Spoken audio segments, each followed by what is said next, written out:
Okay, so the last part of this blog post, we're going to talk through some troubleshooting tips. So if you've been working on this for a while and you're having trouble with certain pieces of the Turkish getup, just some common things that we see going wrong and what you might be able to do to clean them up. So I guess the first thing that I should say is if at any time you feel that you're not able to do part of the Turkish getup because of a mobility issue, like it's hard to actually physically get into the position you want to, or a stability issue, like is there any pain in your joints when you're trying to hold yourself into that bridge position, for example, with your shoulders stacked. If you're having any of those issues, probably the short answer is that it's not the best choice for you right now.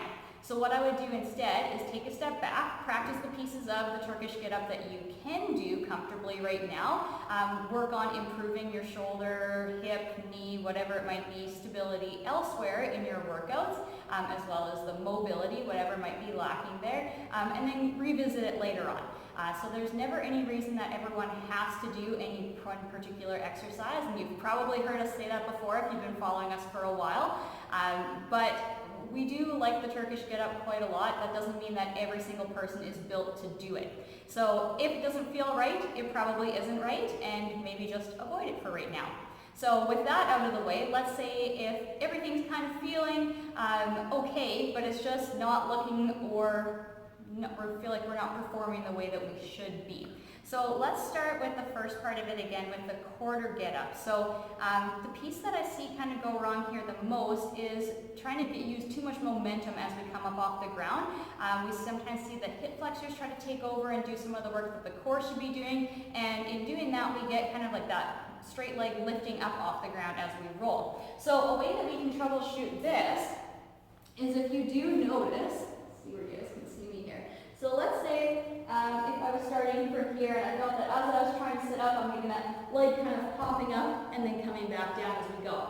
The cue that we like to use for our clients to help out with this is to think about this bottom leg like we're trying to kick our heels and trying to slide it along the ground as we start to sit up. And that's just going to help us if we're really focusing on keeping that heel down and planted, to try to avoid using that hip flexor to do the work instead. So when we're down on the ground, if I think about it like I'm trying to kick my heel out and forward, that's going to try and cut down on how much this leg pops up. So that's one thing that we can practice there. Okay, so one more area that we're going to troubleshoot here as well is going to be into that hinge position. So maybe I'll back up a little bit so you guys can see my feet here a little bit better.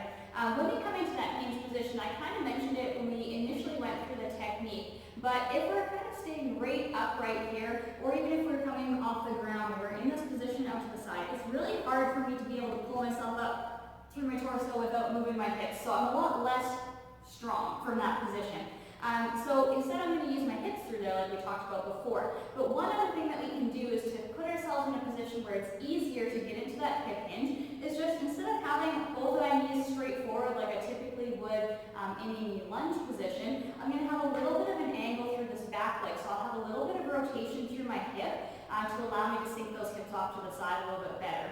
And one way that we did this earlier is I showed you guys to pivot from the knee. So usually the way that I prefer to do this is to pivot, tuck my back leg in just a little bit, and then I have a lot more room to hinge from there. The other way that we can go about doing this, so if that feels like too much pressure down on your back knee and you don't like the idea of pivoting from there, then we can pivot through this front leg instead. So from this tall position, the other option that I have here is to step this front leg and just turn a little bit out to the side. So if I think of myself starting right now with my front knee pointing at 12 o'clock, I can open this leg up to about 2 o'clock instead, and now I have that same angle on my back knee. I have that same ability to be able to hinge